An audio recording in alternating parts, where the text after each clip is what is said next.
Welcome to Let's Make It Happen, where we cover real topics for real people. My name is Justin Ford, and I'm sitting here with some amazing people today. Co-host, standing in for Rhino, Doris Haig. We have Alex Jafer, and we have a very special guest today, Yusef Bunchy Shakur. And as you know, we're here to talk about different topics each and every time we come together with you. Normally we got Rhino here, but this weekend is WrestleMania weekend, so we know he's wearing tights and wrestling people. We know he's breaking people. So, guys, how you doing today? Good. Before we get started in the show, we want to take a 2-minute small clip break. We'll be right back. This young man grew up hard on the lower northwest side of Detroit. Ferry Park, 14th, 12th, Linwood. My mother called him Hope that he don't be like his daddy. He terrorized people. He was terrible. Bad. Bad. He was wild, crazy, liked to fight. All he wanted to do was fight. That's all he wanted to do. He liked fighting. Didn't care who it was, he'd fight anybody. Got put out of every school that he was ever in. Tough guy. The streets were his mentors. No good, you're gonna wind up in jail, just like your daddy. Went to jail for 9 years. Guess who he bumps into? That's who nurtured me. That's who rehabilitated me. That's who breathed life into me, was my father. I had a commitment that was so strong that challenged me to get the hell out of that circumstance. My brother went through the system and he turned it into a college. He taking his criminal record and reversed it over to a resume. Yusef is a true leader in this community. I'm proud to call him my friend. When they say zone 8 now, it just don't mean slanging and gangbang. When everybody else is laying down, this guy doesn't take no for an answer. And I think that's what makes him phenomenal.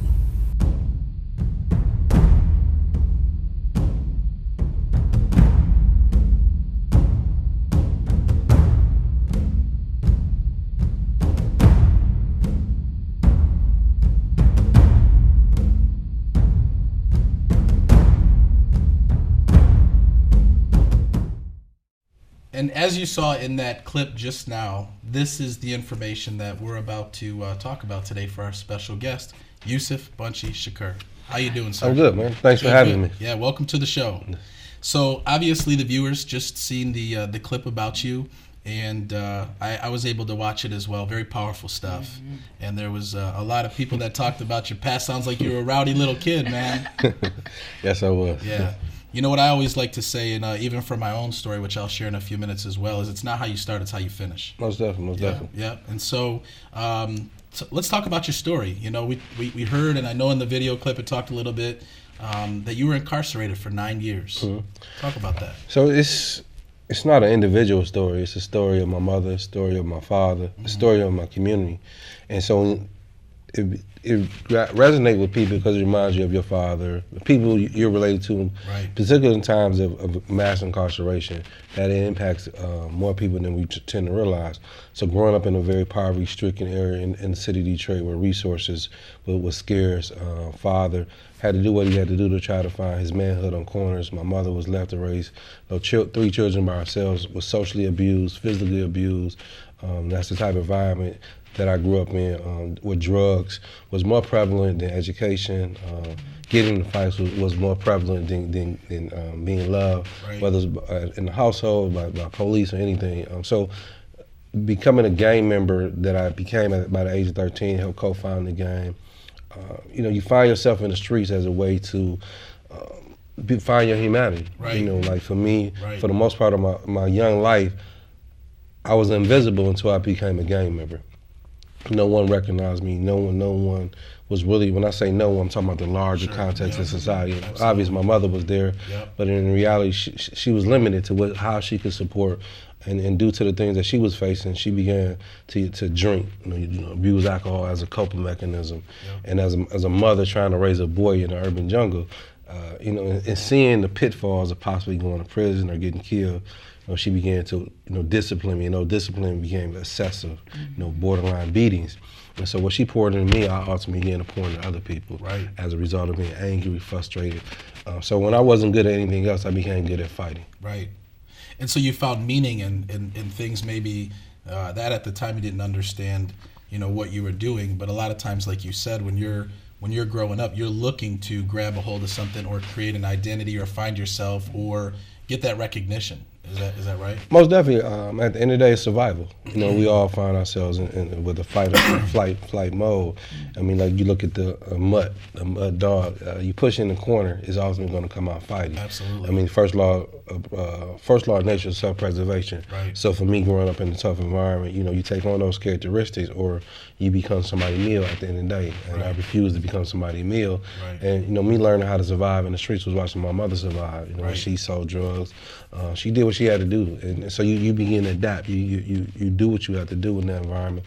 So becoming a gang member, becoming someone that, I was emulating the older guys, what we would consider the OGs, the original gangsters, whatnot.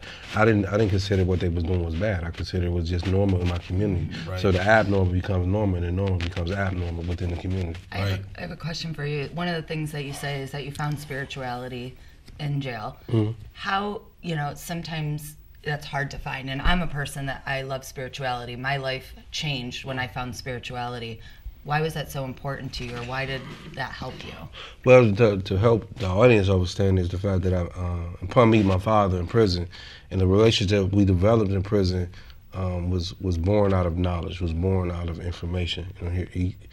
It allowed me to shred this narrow thinking that I had, where I saw the world through the eyes of a gang member. So no longer did I see the world through the eyes of a gang member, I saw the world through the eyes of a human being. Right. And through the knowledge that I gained, I began to expand my mind. So even when I was in prison, my mind was in Africa, Europe, traveling the world, and as I'm traveling the world, I'm changing, I'm growing. And the difference between religion and spirituality, is for me, religion is more man, woman-made, driven. But spirituality is the essence of God, the essence of the world. Like now, this could be considered church. We're congregating, we're getting to know each other. And when you see a flower, you see the beauty of that. That's spirituality, but that reflection of yourself. And it's only until you begin to remove those ugly things within yourself that you see the beauty of yourself that's reflecting other things. Yeah. And I love what you're saying, because there's this young man, he just turned 18 years old, his name's Kiwan, he's from the streets of Detroit, very similar story as you, and I was fortunate to start mentoring him a few years ago, and I was just with him a couple weeks ago. I took him to get his hair cut. I'm helping him, he's getting ready to graduate, he's turned his life around, he's going to prom, he wanted me to help him learn how to tie a tie, things like that, because dad's not around either, and we were talking, because my story is similar to yours in the sense that I dropped out of high school, started using drugs, selling drugs. In a very short period of time, I acquired 8 misdemeanors and a felony. I was locked up, in 4 county jails. I was beat up by the police, overdosed, almost died, and went through my own, trying to find myself type story. And, that was 19 years old. I had my own, spiritual experience, became a Christian, and just started going down a new path. And I'm 34 today, and what did it was like what you said. It's really, looking outside of the reality of what you think life is and beginning to explore and learn and grow. And I told Kiwan, I said, what you know is what you know based on, what your perception of the world is. And if that's all that you know, then you really can't grow unless you take steps to open up your mind. And so with you being in jail, obviously, I remember when I went to jail, the longest I did was about 6 months, and I know you did 9 years. But I remember when you go into jail, it's like you're separated from the world, right? And so how long did it take you to really, going in, probably frustrated, upset, discouraged, how long did it take for you to really have that, that aha moment, or when things really began to shift for you to where you started, looking at life a little bit different? I'll just make a slight little distinction between like jail and prison, and that's part of the process. When you get to jail, which is the basic precinct, you go through that routine. You go from the precinct to the county. Then if you get convicted, you go to prison. And I make those distinctions because it's like a ladder. The more you go up the ladder, the harder it gets, so to speak. So, and the reality begins to change. So when you're in the precinct, it's like a slap on the wrist. You go to county jail, you're sitting around, talking mess, playing cards, trying to get somebody yams or whatever. But when you get to prison, and you click clack, totally different reality. You have no choice but to deal with it in a way that either you're gonna grow with it, or you're just gonna be the same old you. So as in prison, it said either you're gonna do the time or the time gonna do you. And for me, it was maybe like my 5th or 6th time after being in the hole, and where I'm homesick. I mean, to question my reality. I mean, to question, things that your parents tell y'all, like, Alex, I ain't your friend.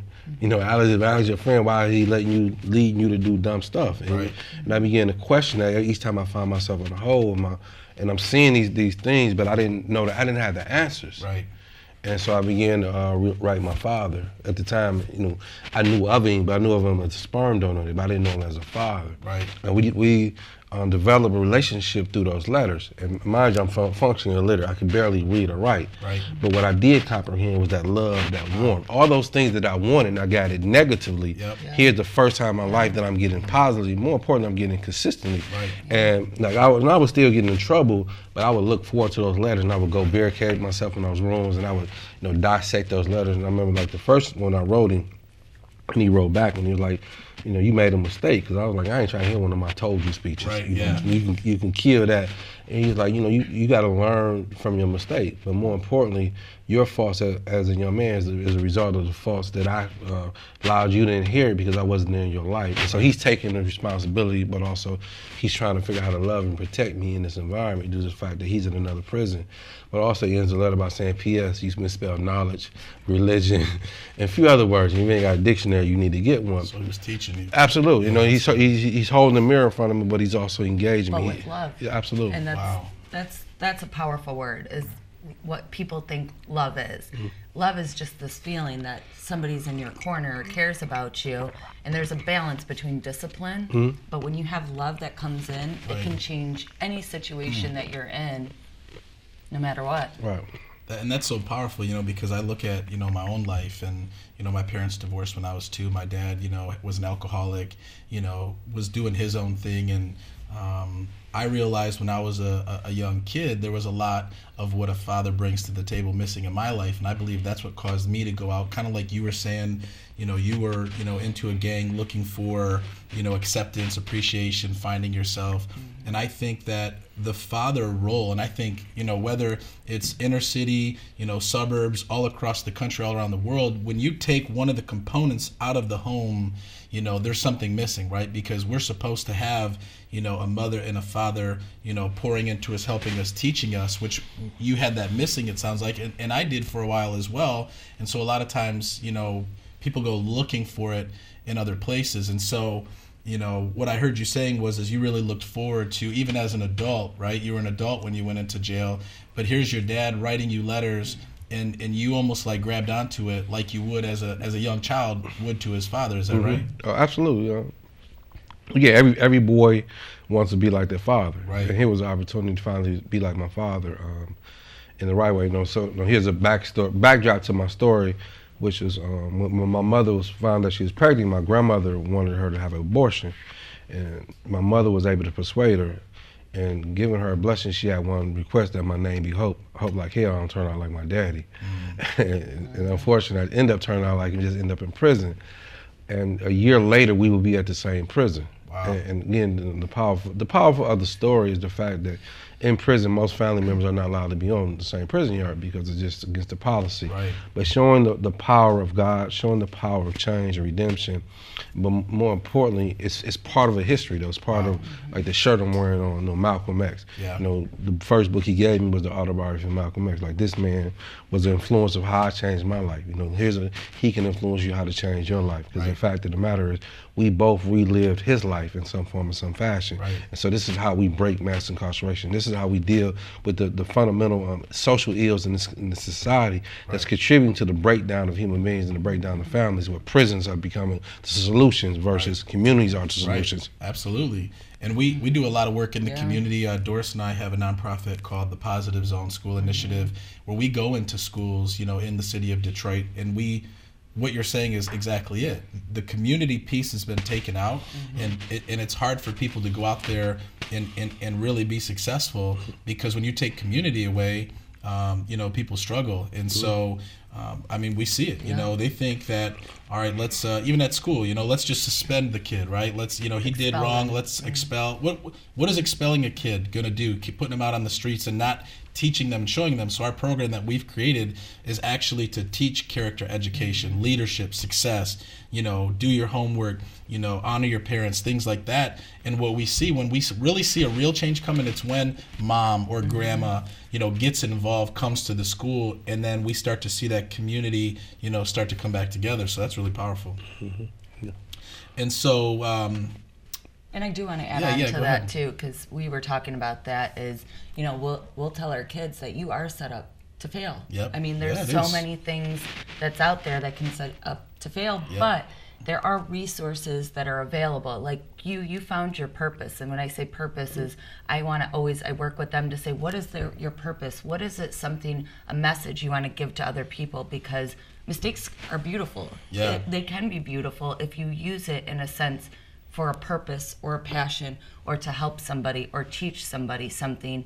And love is the other big thing, is that when I work with any of my students, they think love means it just has to be a boyfriend, girlfriend, and that's it, or a parent. It's not that. You can just love somebody no matter what, and it's an unconditional type of love that you can have too. And also too, I think what's powerful about your story, and I know even looking at my story, and even all of those people that are watching right now, everybody has circumstances they're facing. Everybody's made mistakes, things like that. And there might be some people watching that right now are going through some hard times in life, right? And what it came down to for me and also you, Yusef, is you had to make a decision. You could have sat in that jail, right, for 9 years, and you could have came out and been the same person, or make a decision to change, just like me. When I was 19 years old, there had to come that fork in the road where I had to say, am I either going to go down this path, or am I gonna turn things around? And I've been able to take my story. I'm a motivational speaker. I speak in schools to kids. We have this show.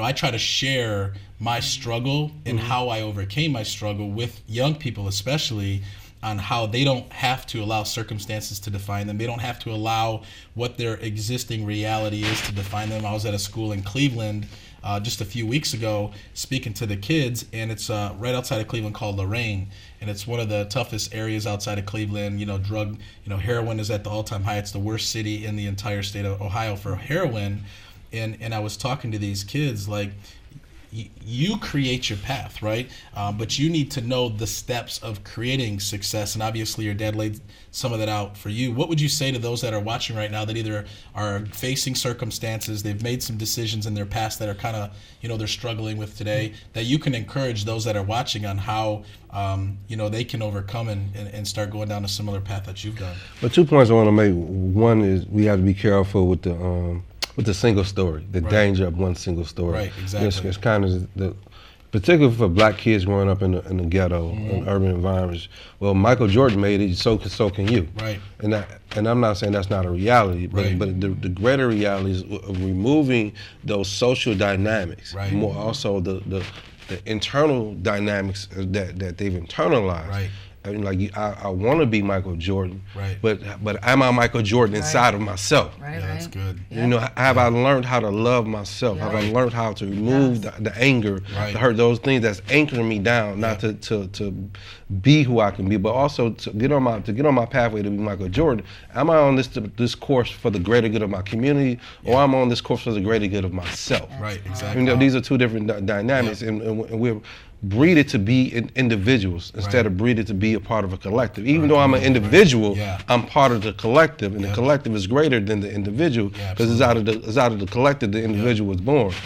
My decision to make myself better was a result of the internal transformation as I began to understand the values that began to be reborn in me, it allowed for me to understand how to make a decision. Right. In the past, the decision was already be made for me because of I was caught up in the suspense of undevelopment. So the individual that you're talking about, it's easy to sell drugs when, again, as you say, for a narrow mind that's in survival mode, you become your circumstances. Absolutely. You become in survival mode, and the fact that no one ever cared for me. Right. So why should I care for anybody else? Why should I care if I go to jail? Why should I care if I live or die? Right, exactly. And to make that breakthrough is to being able to expand how they see the world, and that's a process. Everybody doesn't happen overnight. No, and that was what I was going to say is how do you do that, right? I mean, obviously the process was different for you. It was different for me. Those that are watching, Doris, Alex, like for those that are watching, right? How do you start that process? Like, what are the steps that someone needs to take in order to start down that path? I mean, everybody's different in terms of how do we learn and how do we resonate. I think ultimately, if this is our passion, this is what we're trying to do. You know, for me, it's like I still operate in my old community. I still operate in Detroit. And it doesn't mean I have to be in Detroit or any community such as that nature. But at the end of the day, you have to be willing to be part of the social fabric of that community, social fabric of that individual, versus not somebody just kind of just flying in, just coming in and, well, I changed so you can change. Yeah, exactly. It's not that simple. But being able to look at, like, you don't have to be a rape victim to help somebody who's been raped. Exactly. But you damn sure got to care. Right, exactly. You have to willing to go the extra mile. Yep. Because I've been told all my life I ain't nothing. Right.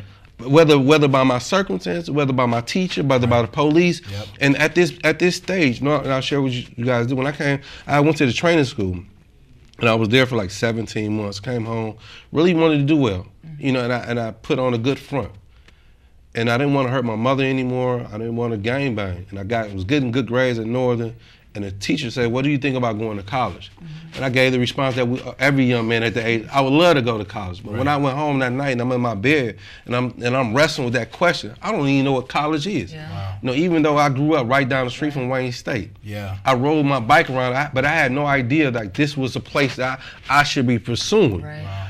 I didn't know how to cross the street. I didn't know how to swim. So instead, I tried to kill myself. Right. Not because I didn't want to aspire to be greater. I didn't know how. Exactly. The anchors held me down. So I said, let me kill myself. Because the pain and the fear of going to something greater was too much to achieve and comprehend at the age of 18. Absolutely. And well, because somebody kept saying in your head that it's not possible, you're not good, you're not this, you're not that, that's something of a belief that you had in your head. Not only what people say in their head, but you're reminded that in your circumstances of the life that you live or the life that you're surviving, that you're conditioned. And one of the things that, like the elephant in the room, particularly for people of color, you know, racism, the discrimination. I mean, again, we say it's an equal playing field, but in reality, there's no equal playing field. Right. And so, you know, a lot of times people, there's a Bible verse that says people are destroyed for the lack of knowledge, right? Absolutely. And so, you know, you said it best. When you don't know something, you don't know. So all you do is you do what you know, right? And I think it's so powerful, you know, what your message is. And so, talk to us about what is your mission? Like, what are you doing with your message? I know you're doing a lot of great things. I know you've had a documentary written about you. So what are you doing, you know, with your message? And really, what is your mission? I mean, the message in the mission is redemption, transformation, and hope. Utilizing my life as a catalyst of those things.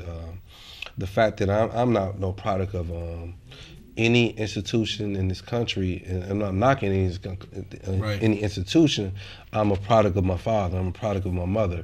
The redemption that he was able to bring forth in his own life. The willpower of my mother to continue to love me, even when I didn't know how to love myself, to continue to pray for me when sometimes I felt like the prayers wasn't answered. So being inspired with that mission to go back within my community, like, so my success story, or there is no success story for me right now. The success story is the redemption of my community. Yeah. The success story is those behind me. Because in reality, there's still JoJo's who I used to be in my community. There's still Avas that's going through what my mother went through. So the success is being able to wrap our arms around that community and building that community. So the work is restoring the neighbor back to the hood, where we ran a bookstore in my community for 4 years. We was forced to close. We do an annual backpack event. This has been our 11th year consecutively doing doing it. Currently, we're raising money to rehab a house into a community center.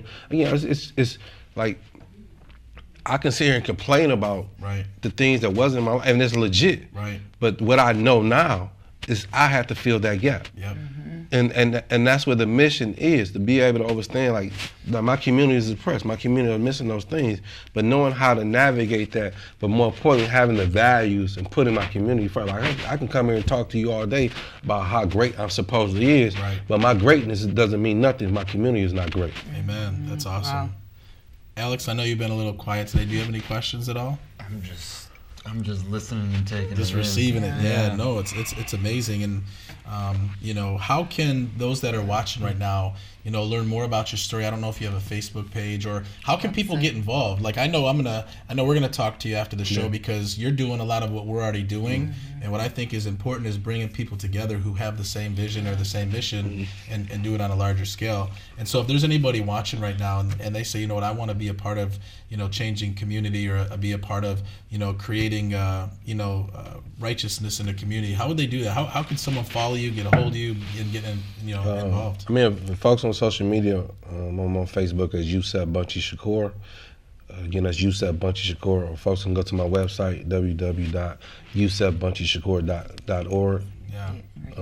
Yeah, and it's on the screen somewhere. Yeah. So, and all my direct contact, people can Google me. You Google me, it was my direct contact, my direct email. You're not going to talk to any secretary. You're going to call.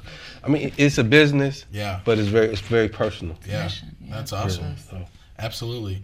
Amazing story. Yeah. Anything in closing, Doris or Alex? No, I'm just so grateful that I get to share a table with you today, and I just can't wait to hear more and more things that you're going to do to change people's lives. And that's a really beautiful, great thing.